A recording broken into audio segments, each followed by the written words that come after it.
Hello my dear students. तो कैसे हैं आप लोग? उम्मीद करता हूं कि बखैरियत होंगे। मेरे दोस्तों, आज के इस क्लास में हम लोग क्लास 12 के उर्दू चैप्टर 3 के बारे में बातें करेंगे। उसके बारे में डिस्कशन करेंगे कि आखिर क्लास 12 के उर्दू चैप्टर 3 में क्या है और उस चैप्टर का नाम क्या है। तो मेरे दोस्तों, अगर क्लास 3 यानी कि अगर क्लास 12 के उर्दू चैप्टर 3 की बात किया जाए तो मेरे दोस्तों उस चैप्टर का नाम है बाज़ पुराने लफ्ज़ों की नई तहक़ीक़। मतलब ये हुआ कि पुराने लफ्ज़ जो थे उसकी नई तहकीक, उसकी नई खोजबीन क्या हुई। जो पुराने लफ्ज़ थे उसकी नई अभी अभी उसका क्या नाम है, उसको खोजबीन करके क्या उसको बनाया गया है, उसी के बारे में डिस्कशन करने वाले हैं।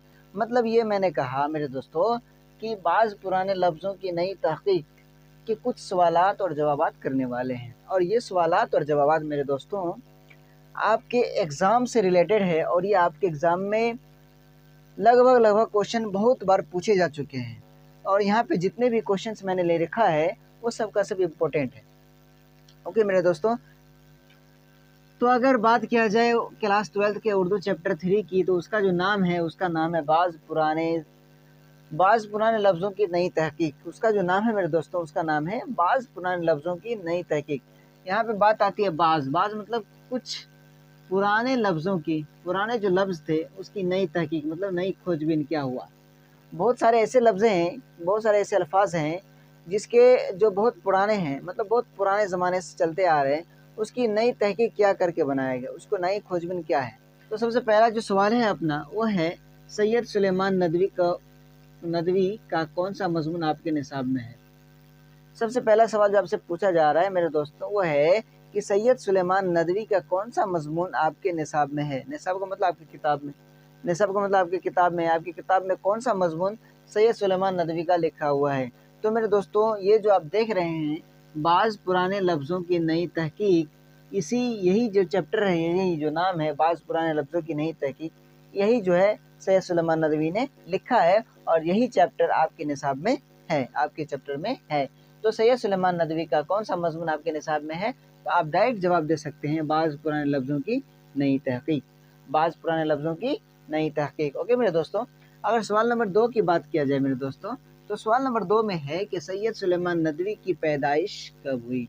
मतलब ये कि सैयद सुलेमान नदवी कब पैदा हुए, सैयद सुलेमान नदवी कब पैदा हुए। तो सैयद सुलेमान नदवी मेरे दोस्तों 22 नवंबर 1884 को पैदा हुए, 22 नवंबर 1884 को पैदा हुए। अगर आपसे एग्जाम में सवाल किया जाए कि सैयद सुलेमान नदवी कब पैदा हुए या फिर सैयद सुलेमान नदवी की पैदाइश कब हुई, तो आप बता सकते हैं कि 22 नवंबर 1884 ईस्वी को हुई थी।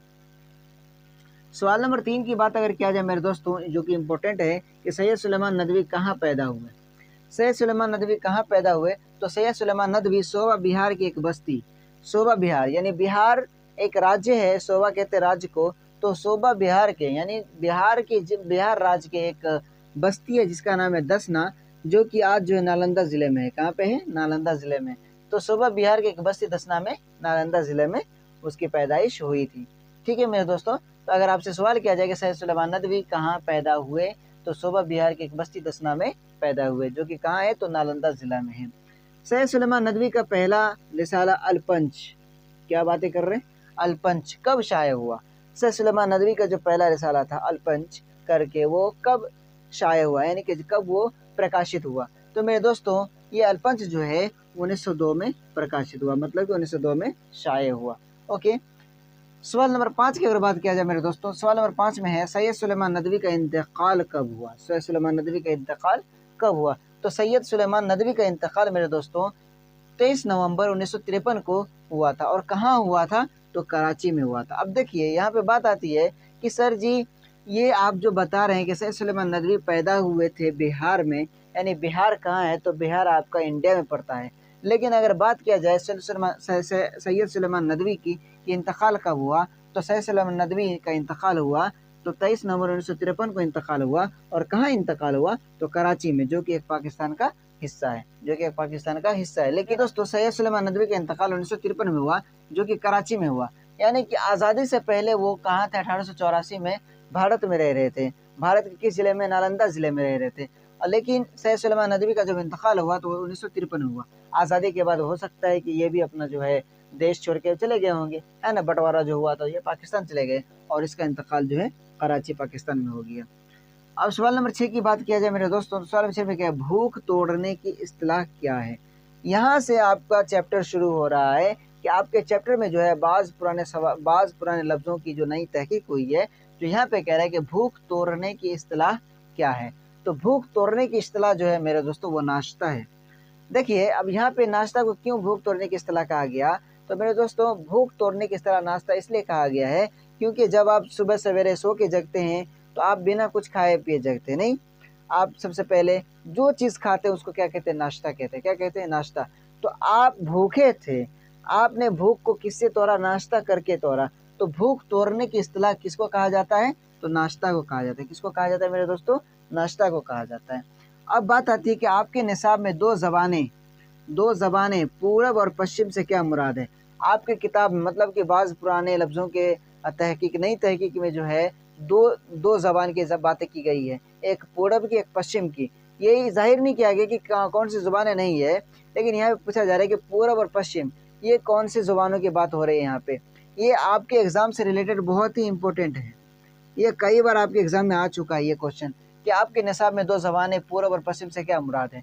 तो पूरब से मुराद मेरे दोस्तों, पूरब से मुराद क्या है, तो पूरब से मुराद अंग्रेज़ी है और पश्चिम से मुराद अरबी है। तो पूरब और पश्चिम से मुराद क्या है, एक अरबी और एक अंग्रेज़ी। ये दोनों ज़बानें पूरब और पश्चिम से मुराद है, अरबी और अंग्रेज़ी। ओके मेरे दोस्तों, अब बात करें सवाल नंबर 8 की, तो 8 में क्या कह रहे हैं, अरबी में नाश्ता को क्या कहते हैं। अभी यहाँ पे क्या हमने पढ़ा कि भूख तोड़ने की इस्तिलाह को क्या कहते हैं, नाश्ता। भूख तोड़ने की इस्तिलाह को क्या कहते हैं, नाश्ता कहते हैं। लेकिन अब यहाँ पे क्या सवाल किया जा रहा है मेरे दोस्तों, कि यहाँ पे जो सवाल किया जा रहा है कि अरबी में नाश्ता को क्या कहते हैं। अरबी में नाश्ता को क्या कहते हैं, तो अरबी में नाश्ता को कहते हैं फतूर। अरबी में नाश्ता को क्या कहते हैं, फतूर। आप लोगों को याद होगा, आप लोग अगर रोज़ा रखते हैं तो रोज़ा रखने के दौरान जब शाम होता है यानी कि मगरिब की अजान होती है, जब इफ्तार का वक्त होता है, हम लोग क्या करते हैं, इफ्तार करते हैं। लेकिन इफ्तार ही क्यों बोलते हैं उसको इफ्तार ही क्यों बोला जाता है। ये फतूर जो लफ्ज़ है मेरे दोस्तों, फतूर, ये फतूर से ही इफ्तार निकल के आया है। फतूर से ही इफ्तार निकल के आया है। असल में क्या होता है, फतूर का माने होता है भूख तोड़ना। फतूर का माने क्या होता है, भूख को तोड़ना, मतलब रोज़ा को खोलना। हम लोग कहते हैं रोज़ा खोलते हैं, है ना, रोज़ा खोलते हैं। लेकिन यहाँ पे क्या करते हैं हम लोग, जो पूरे दिन भूखा रहते हैं उस भूख को तोड़ते हैं, उस भूख को क्या करते हैं, तोड़ते हैं, मतलब रोज़ा खोलते हैं, उसको कहते हैं हम लोग इफ्तार। क्या कहते हैं, इफ्तार। मतलब इफ्तार। अरबी में नाश्ता को क्या कहा जाता है, तो फतूर कहा जाता है। अरबी में नाश्ता को क्या कहते हैं, फतूर कहते हैं। ओके मेरे दोस्तों, अब बात करते हैं कि सवाल नंबर 9 में फतूर के क्या माने हैं। तो फतूर के माने भी तोड़ने के हैं। अभी यहाँ पे क्या सवाल हो रहा था कि भूख तोड़ने की इस्तिलाह क्या है। तो भूख तोड़ने की इस्तिलाह क्या है मेरे दोस्तों, नाश्ता। भूख तोड़ने की इस्तिलाह क्या है, नाश्ता है। लेकिन अभी यहाँ पे क्या सवाल किया जा रहा है कि फतूर के क्या माने हैं, फतूर के क्या माने हैं। तो फतूर के माने हैं तोड़ने के। क्या तोड़ने के, किसी का हड्डी तोड़ने के, क्या किसी का कपार फोड़ने के नहीं, कोई टहनी तोड़ने का, कोई बांस तोड़ने का नहीं, ऐसी बात नहीं मेरे दोस्तों, कोई भी चीज़ तोड़ने फोड़ने का नहीं।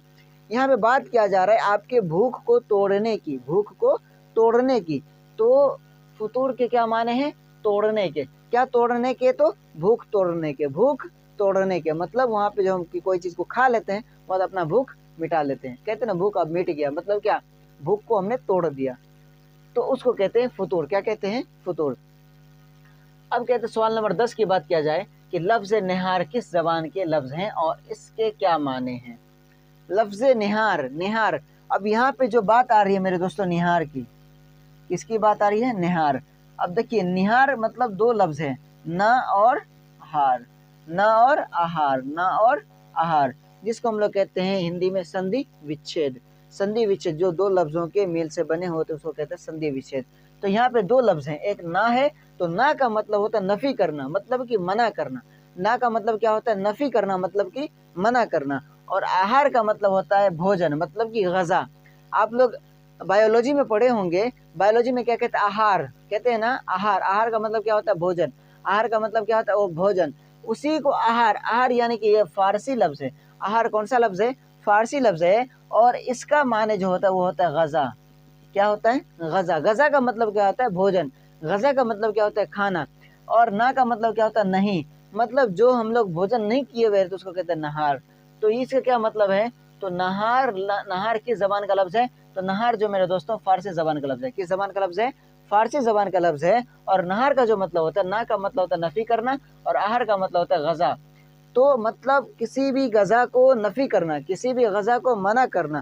مطلب ہم غذا نہیں کھائے ہیں، مطلب کوئی بھی کھانا نہیں کھائے ہیں، مطلب کیا ہے؟ بھوکے ہیں. تو نہار کا مطلب ہوتا ہے بھوکا. نہار کا مطلب کیا ہوا؟ بھوکا. مطلب کہ اگر کوئی پوچھے کہ نہار منہ، کچھ پانی پی لینا، تو نہار منہ. اگر ڈاکٹر آپ سے بولے کہ یہ دوائی آپ کو بھوکے پیٹ کھانا ہے، مطلب کون سے؟ نہار منہ کھانا ہے، مطلب بنا کچھ کھائے ہوئے آپ کو کھانا ہے. تو نہار کا کیا مطلب نکل کے آیا؟ بنا کچھ کھایا ہوا، ہے نا. بھوکا، جس کو ہم لوگ کہتے ہیں بھوکا. بھوکا میں کوئی کچھ کھاتا پیتا نہیں ہے نا، تو اس کو کہتے ہیں نہار. اوکے میرے دوستوں. تو اگر بات کیا جائے اس سوال کی کہ لفظ نہار کس زبان کے لفظ ہیں، تو فارسی زبان کے لفظ ہیں. اور اس کے کیا معنی ہیں؟ تو فارسی میں نا کا مطلب ہوتا ہے نفی کرنا، اور آہار کا مطلب ہوتا ہے غذا. تو غذا کو نفی کرنا ہی کیا کہلاتا ہے؟ نہار کہلاتا ہے. اوکے میرے دوستوں. اب بات کیا جائے سوال نمبر 11 کی، تو سرخی سے کیا مراد ہے؟ سرخی سے کیا مراد ہے؟ اگر پہلے زمانے میں جو باب لکھے جاتے تھے، جو عنوان لکھے جاتے تھے، اس کو کہا جاتا تھا سرخی. کیا کہا جاتا تھا؟ سرخی. کیونکہ اس کو کس سے لکھا جاتا تھا؟ سیاہی سے لکھا جاتا تھا. اس کو کس سے لکھا جاتا تھا؟ سیاہی سے. تو سیاہی سے جو باب لکھا گیا، جو عنوان لکھا گیا، اس کا نام پہلے رکھتا تھا، عنوان کو اس کا نام رکھتا تھا سرخی. لیکن آپ سرخی کو سیاہی بھی کہہ سکتے ہیں. اور سیاہی کون سا؟ کالی سیاہی. کیونکہ پرانے زمانے، ابھی تو اگر ٹائپنگ کرتے ہیں تو ٹائپنگ کرنے میں کیا ہوتا ہے؟ ضروری نہیں کہ آپ بلیک ہی یوز کریں، بہت سارے کلر بھی یوز کرتے ہیں فونٹ میں. لیکن پہلے کے زمانے میں کیا تھا؟ پرانے زمانے میں کیا تھا؟ قدیم زمانے میں کیا تھا کہ دوستوں جو لکھا جاتا تھا، باب جو لکھا جاتا تھا، وہ ہمیشہ بلیک سیاہی سے لکھا جاتا تھا، مطلب کالی سے ہی لکھا جاتا تھا. اس کا انک ہمیشہ کالا ہی رہتا تھا، اس لیے اس کو ہم کہتے ہیں سرخی. کیا کہتے ہیں؟ سرخی کہا جاتا ہے. اوکے. تو سرخی سے کیا مراد ہے؟ تو باب یا مضمون کے عنوان کو کیا کہا جاتا ہے؟ سرخی کہا جاتا ہے. آپ اس کو سیاہی بھی کہہ سکتے ہیں. اگر آپ کے ایگزام میں آ رہا ہے باب اور عنوان، تو آپ اسی میں ٹک لگائیں گے. اگر آپ کے ایگزام میں باب اور عنوان کی نہیں ہے، اس کے جگہ پہ سیاہی ہے، تو سیاہی میں آپ لوگ ٹک لگائیں گے، اس کو بڑھ کے آئیں گے. اوکے میرے دوستوں. اب بات کیا جائے سوال نمبر 12 کی، تو سوال نمبر 12 میں کیا ہے؟ قلعی کھولنا اور قلعی پھیرنا کیا کہتے ہیں؟ اس کے کیا معنی؟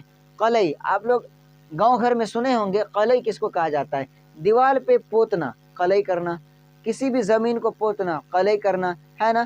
کسی کے اوپر پرت چڑھانا، قلعی کرنا، اسی کو کہتے ہیں قلعی کرنا. لیکن یہاں پہ آپ سے پوچھا جا رہا ہے کہ قلعی کھولنا اور قلعی پھیرنا کے معنی کیا ہیں؟ تو قلعی کھولنا کا معنی یہ ہوتا ہے کہ جب کسی عیب یا داغ دھبے کو، جب کسی عیب، یعنی کوئی عیب ہم چھپائے رہتے ہیں لیکن اس کو کیا کرتے ہیں؟ کھول دیتے ہیں. کسی لوگوں کے سامنے جا کے بول دیتے ہیں، اس عیب کو ظاہر کر دیتے ہیں. یا کوئی داغ دھبا ہے جو چھپا ہوا ہے، لیکن اس کو ہم نے کیا کر دیا؟ ظاہر کر دیا، کہ سبھی کے سامنے میں لا دیا اس داغ دھبے کو. اس کو کہتے ہیں قلعی کھولنا. کیا کہتے ہیں؟ قلعی کھولنا.